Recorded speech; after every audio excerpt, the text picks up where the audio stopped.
Hello guys, कैसे हैं आप लोग। उम्मीद है आप लोग फिट होंगे, ज़बरदस्त होंगे, मज़े में होंगे, बढ़िया होंगे और और बढ़िया तरीके से हमारे रिएक्शंस को एंजॉय कर रहे मेरा नाम है होंगे। तलहा। इसमें मोहसिन तो गाइस, गाइस रमन सागर श्री कृष्ण एपिसोड नंबर 99 का पार्ट नंबर 4 लेकर आ चुके जो हैं गाइस गाइस। लास्ट पार्ट था वो बहुत ही सैड और इमोशनल हो चुका था। मोहसिन भाई, आपने देखा कि किस प्रकार जब सुदामा जी उठते हैं, बर्तनों को खंगालते हैं, देखते हैं तो एक खाली चावल का यार एक दाना। चावल का दाना, गाइस, और एक उसके चावल का भी दाना 2 हिस्से करके एक अपनी पत्नी के लिए रख दिया और दूसरा भोग चढ़ा दिया भाई। उन्होंने कृष्णा जी को। हम्म। और तब उनकी पत्नी ने कहा भी मोहसिन भाई के कि जहाँ भरे भरे सेठ इतने इतने सोने के बर्तनों में इतना इतना भोग देती होंगी, तो हाँ वहां पर ये आपका इतना सा भोग किधर नजर भी नहीं आएगा हाँ किसी को। जी, लेकिन और दूसरी तरफ मैं जब हमने कृष्णा जी का रिएक्शन देखा तो कृष्णा जी को ये वो उन्हें ही सबसे प्रिय था यार। प्रिय था। तो तो गाइस गाइस, आप देखते हैं देखते हम आगे नेक्स्ट क्या क्या होने वाला देखने है। को मिलने जा रहा है। चलते हैं वीडियो की तरफ देते हैं रिएक्शन अति शीघ्र ही।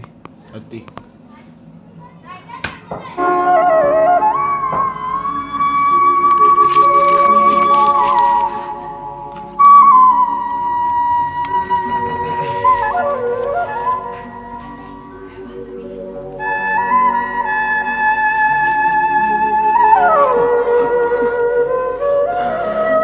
अच्छा भक्तराज, आपकी आज्ञा शिरोधार्य करती हाय हूँ, हाय हाय हाय हाय। परंतु इतनी बात समझा दीजिए मुझे। क्या? यही कि आपको बाकी चावल का एक दाना मिला, सो आपने ये सोचकर कि वसुंधरा 2 दिन से भूखी होगी, आधा मेरे पास रख दिया और बाकी का आधा आपने स्वयं क्यों नहीं खाया?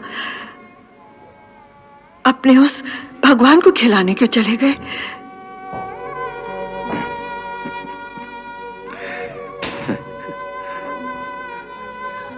वो तो भूखा नहीं था। वसुंधरे, गृहस्थ आश्रम का धर्म है कि अपने खाने से पहले एक हिस्सा अपने पशु को खिलाए जिसकी सेवा करता है, जिससे हमारी गाय है। एक हिस्सा ऐसे अतिथि के लिए रखा जाए जो अचानक हमारे द्वार पर आ जाता है, फिर भोजन करे।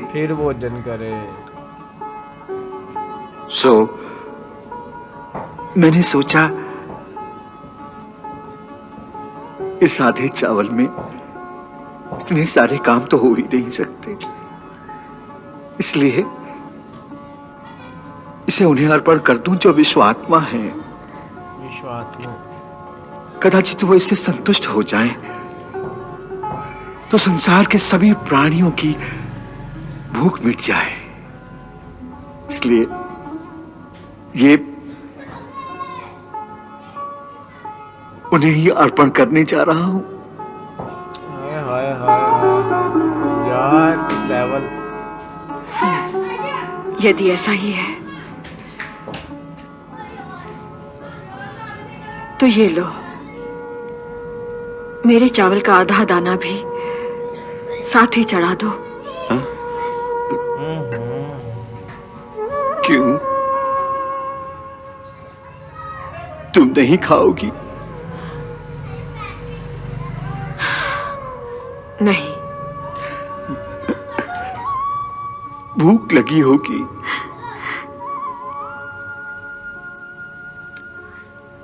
जिसके पति को भूख नहीं लगती, उसकी पत्नी को कैसे भूख लग सकती है? ये चावल भी अपने उस भगवान को खिला दो, अपने उस मित्र को, उसी का पेट भरने दो।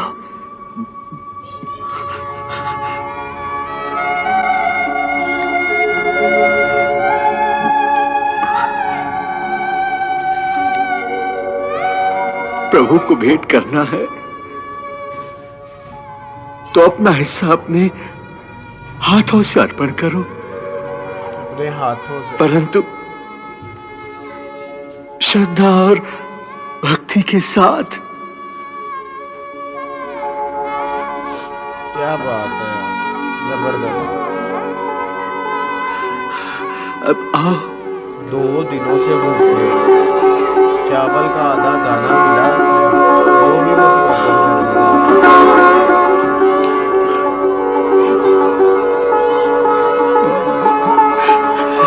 आपकी निश्चल भक्ति में जाने क्या जादू है कि आप पर क्रोध नहीं, दया आने लगती है। श्री कृष्णा,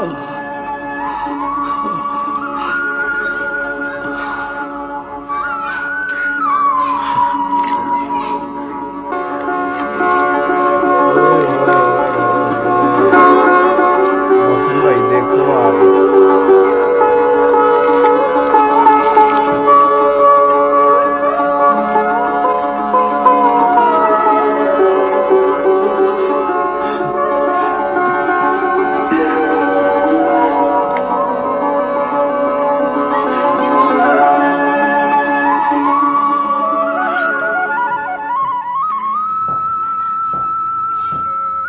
हे सर्वात्मा, हे विश्वात्मा,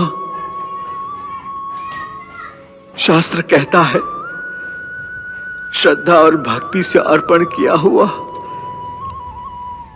एक पत्ता हो, एक फूल हो, चाहे पानी की एक बूंद हो, आप उसी से संतुष्ट हो जाते हैं। हाँ। सो हे देव, हम श्रद्धा और भक्ति के साथ ये तुच्छ भेंट आपके उस विश्वात्मा रूप को अर्पण करते हैं। इसे स्वीकार करें ताकि समस्त विश्व के प्राणियों की आत्मा तृप्त हो जाए।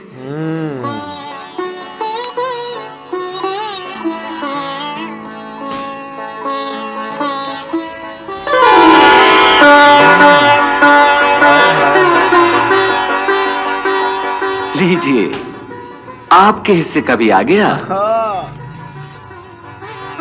कृष्ण जी की लीला। आगे चलकर आपको इसका दाम चुकाना पड़ेगा।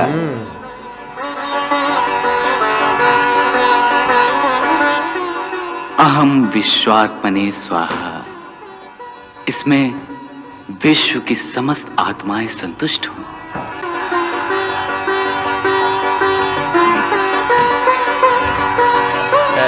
लक्ष्मी जी और नारायण जी, क्या बात। अच्छा, सारा सब ऐसे हो गया।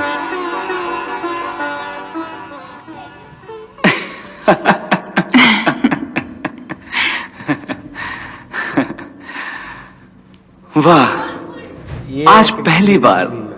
भक्त की थोड़ी सी सेवा करने का अवसर मिला। प्रभु, ऐसे अवसर रोज तो नहीं मिलेंगे, परंतु पेट तो रोज खाना मांगता है। कैसे निर्वाह होगा इनका? भिक्षा मांगने से? भिक्षा मांगने से? प्रभु, आपका भक्त केवल भिक्षा पर ही जीवित रहेगा? हाँ देवी, क्योंकि वो ब्राह्मण है, उसे भिक्षा पर ही संतोष करना है। शास्त्र कहता है ब्राह्मण न कोई व्यापार कर सकता है और न किसी की सेवा। तो फिर क्या करे? एक ब्राह्मण का धर्म है इस सारे संसार को विद्या दे, शिक्षा दे, राजा को सन्मार्ग दिखाए, अधिकारियों को प्रजा की सेवा करना सिखाए, जनमानव को भक्ति का मार्ग दिखाए। परंतु इस सारे काम का व्यापार न करे। ये बात अपने है। जीवन निर्वाह के लिए भी विद्या सिखाने की कीमत न ले। अपना जीवन निर्वाह ब्राह्मण को केवल भिक्षा मांगकर करना चाहिए। और भिक्षा मांगने का भी एक विधान है कि केवल 5 घरों में ही अलख जगाए और उन 5 घरों से उसे भिक्षा मिले ना मिले, थोड़ी मिले, बस उस दिन उतने में ही संतोष कर ले, घर घर मांगने न जाए। और देख लो, सुदामा उसी धर्म को निभा रहा है। भगवती भिक्षाम दे। भिक्षाम दे।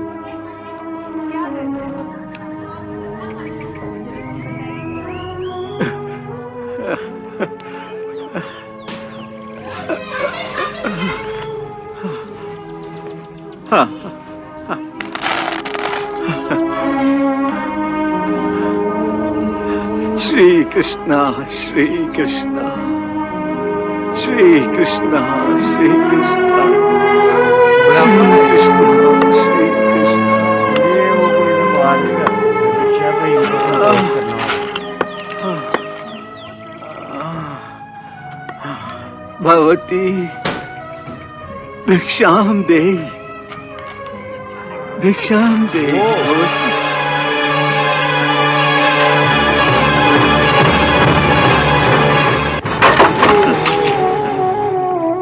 श्री कृष्णा श्री कृष्णा श्री कृष्णा श्री कृष्णा श्री कृष्णा।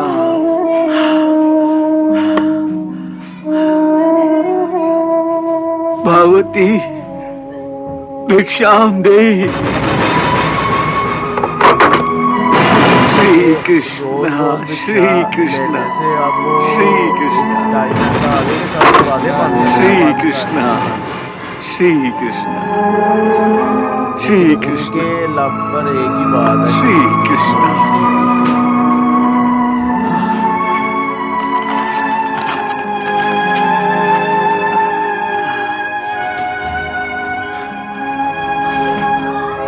प्रभु आज के लिए इतना दे दिया, आपकी कृपा है, आपका धन्यवाद। देखो रुक्मिणी, इतने में ही मेरा धन्यवाद कर रहा है, जैसे मैंने कोई असीम कृपा कर दी हो उस पर।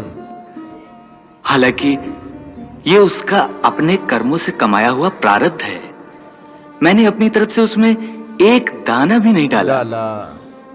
ये विनम्रता एक भक्त में ही हो सकती है। वो तो देख रही हूँ, परंतु क्या? परंतु ये बात मेरी अभी तक समझ में नहीं आती भगवान, कि आप सर्वशक्तिमान होते हुए भी अपने भक्त की कुछ भी सहायता नहीं कर रहे हैं।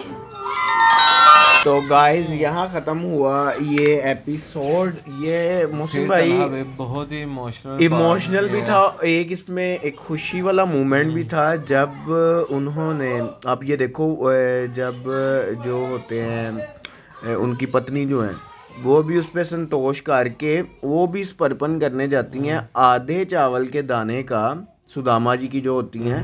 तो जब वो कृष्णा जी तक पहुंचते हैं, तो जब वो रुक्मिणी जी और कृष्णा जी उसको ग्रहण करते हैं, तो तब पूरे सब यार संतोष हो जाता है। वो मोमेंट बहुत कमाल की थी, जबरदस्त थी, हैवी मोमेंट और थी। उसके बाद और उसके बाद सुदामा जब भिक्षा लेने गए हैं और आप वाली बात कर रोज भिक्षा ले लेकर अब लोगों ने अपने द्वार बंद करना वो शुरू कर दिए। दरवाजे बंद नहीं थे हो रहे, ऐसे दिल पर चोट लग रही और थी, इस ये तरह सारे महसूस हो रहा मोमेंट था। कृष्णा जी और रुक्मिणी जी देख रही हैं और कह रही हैं कि आप हर चीज को देखते हुए भी उनकी सहायता क्यों नहीं कर पा रहे हैं। वो कह रहे थे कि ये उनकी भक्ति का लेवल है कि मैं इसके वो मुझसे हर टाइम मुझे याद ही इतना और करते सबसे हैं। बड़ी बात यह है कि जो अब कृष्णा जी ने कहा है कि ब्राह्मण जो होता है वो कभी भी मतलब कि कोई कारोबार व्यापार नहीं कर सकता, मतलब कि उसको भिक्षा लेकर ही उसको संतोष करना पड़ता है। क्योंकि उसका धर्म है विद्या देना, एजुकेट करना। बिल्कुल। और उसके बाद आप ये देखो कि किस प्रकार उन्होंने अपनी पत्नी को भी अपने साथ उन्होंने किया, क्योंकि उनकी पत्नी ने पूछा कि आप 2 दिनों से भूखे हैं, अगर आधा चावल का दाना आपने मुझे दिया तो आधा खुद क्यों नहीं ग्रहण किया। उन्होंने कहा कि पहला हिस्सा जब आप खाने लगते हो तो आपका होता है कि आप किसी जो आपको दे रहे हैं, मतलब कि जैसे काऊ मतलब गायें हैं, उसको समर्पित कर हाँ दिया इस तरह उन्होंने बताया। उन्होंने कहा इतनी तो मेरे पास है ही नहीं थी, इसलिए मैंने कहा कि मैं प्रभु को ही समर्पित कर दूं। तो guys, गाइस अब ये देखना सारे ही है कि moments- नेक्स्ट क्या होने वाला है। यहाँ तक ये वीडियो अच्छी लगी तो लाइक शेयर कमेंट, और हमारे चैनल को सब्सक्राइब करना मिलते हैं मत नेक्स्ट भूलिएगा। वीडियो नेक्स्ट पार्ट के साथ। Love you India. हाँ भाई।